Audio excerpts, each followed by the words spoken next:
ఓం నమః శివాయ. ఓం నమో నారాయణాయ. కర్మ నివారణ నరదృష్టి నివారణ కాళభైరవాయ నమో నమః. ఓం ఆంజనేయాయ విద్మహే వాయుపుత్రాయ ధీమహి తన్నో హనుమత్ ప్రచోదయాతు. హరి ఓం. మా ఛానల్కి స్వాగతం. చూస్తున్న వీక్షకులకు ప్రేక్షకులకు ప్రియ కాళభైరవ భగవద్బంధులకి స్వాగతం పలుకుతూ మమ్మల్ని ఎంతగానో ఆదరిస్తూ ఉండబడినటువంటి ప్రియ సోదరీమణులకు అందరికీ, సనాతన ధర్మ సంరక్షకులకు, జ్యోతిష్య అభిమానులకు స్వాగతం పలుకుతూ అందరిపైనను శ్రీ హనుమంతుడి స్వామి వారి యొక్క ఆశీస్సులు ఉండాలని కోరుకుంటూ ఆశీర్వచనం. అందరికీ ధర్మ మార్గము, భక్తి మార్గము, రామ మార్గాన్ని ఏర్పాటు చేసే శక్తిని మనసు ప్రసాదించాలని మనసారా శ్రీ హనుమంతుడి స్వామి వారిని కోరుకుందాం. 1వ తారీఖు 6వ నెల 2024 నుండి 15/6/2024 వరకు పుట్టినటువంటి వారందరూ కూడా ముందస్తుగా జన్మదిన శుభాకాంక్షలు. గతంలో వివాహం చేసుకున్న వారికి వివాహ వార్షికోత్సవ శుభాకాంక్షలు. 1/6/2024 నుండి 15/6/2024 వరకు గ్రహ గమనాలు ఒకసారి వీక్షింపచేద్దాం. మేషరాశిలో కుజుడు స్వక్షేత్రకారకుడు, వృషభ రాశిలో చతుర్గ్రహ కూటమి, రవి బుధ గురు శుక్ర సంచార స్థితి, శుక్ర భగవానుడు స్వక్షేత్ర సంచార స్థితి, రవి చేత గురు శుక్రులు ఇద్దరు గురుమౌఢ్యమి శుక్రమౌఢ్యమి జరుగుతున్న విషయం తెలిసినటువంటిదే.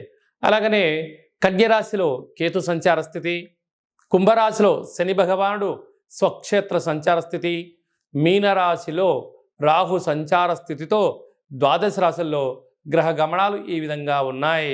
కుంభరాశి జాతకులకి గురువారం రోజు అమావాస్య రోహిణి నక్షత్రం ఉండడం వలన గజకేసరి యోగాన్ని ఎలా పొందాలి, అలాగనే అర్ధాస్తమ చతుర్గ్రహ కూటమిలో ఉన్నటువంటి దోషాలు ఎలా తొలగించుకోవాలో ఈ వీడియోలో సవివరంగా సంపూర్ణంగా తెలుసుకుందాం. కుంభరాశిలో ఏ నక్షత్రాలు వస్తారుగా, ధనిష్ఠా నక్షత్రంలోని 3వ పాదం, 4వ పాదం, శతభిష నక్షత్రంలోని 4 పాదాలు, పూర్వాభాద్ర నక్షత్రంలోని 1, 2, 3 పాదములు కలిపితే కుంభరాశి అవ్వడం జరుగుతుంది. చాలామందికి పుట్టినటువంటి కాల సమయంలో డేటా బర్త్లో లేనటువంటి కారణం వలన పేరు యొక్క మొదటి అక్షరాన్ని అనుసరిస్తూ రాశిని తెలుసుకునే ప్రయత్నం చేద్దాం. గు, గే, గో, సా, సి, సు, సే, సో, ద అక్షరాల వారందరూ కూడా కుంభరాశి జాతకులే. కుంభరాశి అధిపతి శని భగవానుడు. వీరికి ఒకవైపు ఏళ్లనాటి శని మధ్యమ సంచార స్థితి జరగడం, రాశిలోనే శని భగవానుడు ఉండడం, ధనస్థానంలో రాహు సంచార స్థితి ఉండడం వలన వృత్తులలో, ఉద్యోగాల్లో, వ్యాపారాల్లో వీళ్ళకు సహజంగానే చాలా హార్డ్ వర్క్ చేయడం, ఎవరిని అనడం వద్దు, అనిపించుకోవడం వద్దు, ధర్మ మార్గంగా ఉండాలని కోరుకుంటూ ఉంటారు. కానీ గ్రహాల యొక్క సంచార స్థితి అనుకూలించదు కనుక బంధువులని, మిత్రులని, స్నేహితులని, సన్నిహితులందరూ కూడా లేనిపోని బంధుత్వాన్ని అంటగట్టుకొని మీ దగ్గర ఉండబడిన ధనాన్ని ఎలా తీసుకెళ్ళాలి, ఎలా మిమ్మల్ని రుణ బాధలు చేయాలి, మీ దగ్గర ఉన్న స్థలాన్ని నేను ఎలా తీసుకోవాలి, ఆ స్థలాన్ని ఎలా బ్యాంకులో లోన్లో పెట్టేయాలి, లేకపోతే దీన్ని తీసుకొని వెళ్ళి ఇంకో చోట తాకట్టు ఎలా పెట్టేయాలని చెప్పి అనేక మంది శత్రువులు పొంచి ఉన్నారు.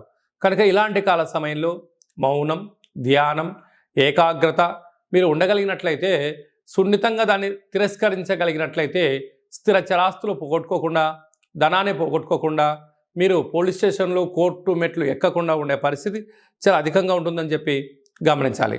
తృతీయంలో కుజుడు సంచారం చేయడం వలన తల్లిదండ్రులు, బంధుమిత్రులు, అన్నదమ్ములు వీళ్ళందరూ కూడా నీ దగ్గర ప్రేమ ఉందని, నీ పైన ప్రేమను డబ్బులతో కురిపించే పరిస్థితి ఉంటుంది. ఒక్కరోజు డబ్బులు లేవని చెప్పండి, వాళ్ళని ఒక 10 రూపాయలు అప్పు అడగండి, వాళ్ళ నిజస్వరూపం మీకు బయటపడుతుందని చెప్పి గమనించాలి. అర్ధాస్తమ రవి బుధుడు గురు శుక్ర సంచార స్థితి ఉండడం వలన మీ జన్మ నక్షత్రం రోజున అష్టమి, పూర్ణిమ, అమావాస్య తిథులు ఎందున దూరావాయు జల ప్రయాణాలు పెట్టుకోవద్దు. వాహన ప్రమాదాలు, జలగండాలు, అగ్నిగండాలు, ప్రమాదాలు పొంచి ఉన్నాయి. కనుక ఇలాంటి కాల సమయ సందర్భంలో మీరు ఎంత బరువు అయితే ఉంటారో అంత బరువు కలిగిన ఉప్పును తులాభారంగా చేసుకొని ఆ తదనంతరము ఆ ఉప్పును నీటిలో పోసి కరిగించి ఆ నీటితో పాశుపత రుద్ర హోమాన్ని నవగ్రహాలను సంపుటీకరణ చేసుకోగలిగినట్లయితే గ్రహదోషాలు తొలగిపోతాయని చెప్పి గమనించాలి. అలాగనే అష్టమంలో కేతు ఉండడం వలన అది అధర్మం అని తెలిసినా అటువైపు ప్రయాణం చేయడం, మీరు మోసపోతున్నారో అని తెలిసినా కూడా వాటిని ఆపే పరిస్థితి లేకపోవడము కొద్దిపాటి ఇబ్బందికరం. ఇలా కాకుండా సత్యం అనిపించింది, ధర్మం అనిపించింది చేయండి, లేదంటే కొంతకాలం మౌనంగా ఉండండి. పెద్ద పెద్ద సమస్యల నుంచి మీరు బయటపడే పరిస్థితి అధికంగా ఉంటుంది. ధనిష్ట నక్షత్ర జాతకులు ట్రావెలింగు, ఎక్స్పోర్టు, మైనింగు, ఆహార ఉత్పత్తులు చాలా విజయం వీరి సొంతం అవుతుంది. అలాగనే శతభిష నక్షత్ర జాతకులు కంప్యూటర్లు, సాఫ్ట్వేర్లు, యానిమేషన్స్, క్రియేటివిటీ రంగాల్లో విజయం వారి సొంతం అవుతుంది. పూర్వాపాద నక్షత్ర జాతకులు స్వయం వృత్తులు, సేవారంగ కార్యక్రమాల్లో విజయం వారి సొంతం అవుతుందని చెప్పి గమనించాలి.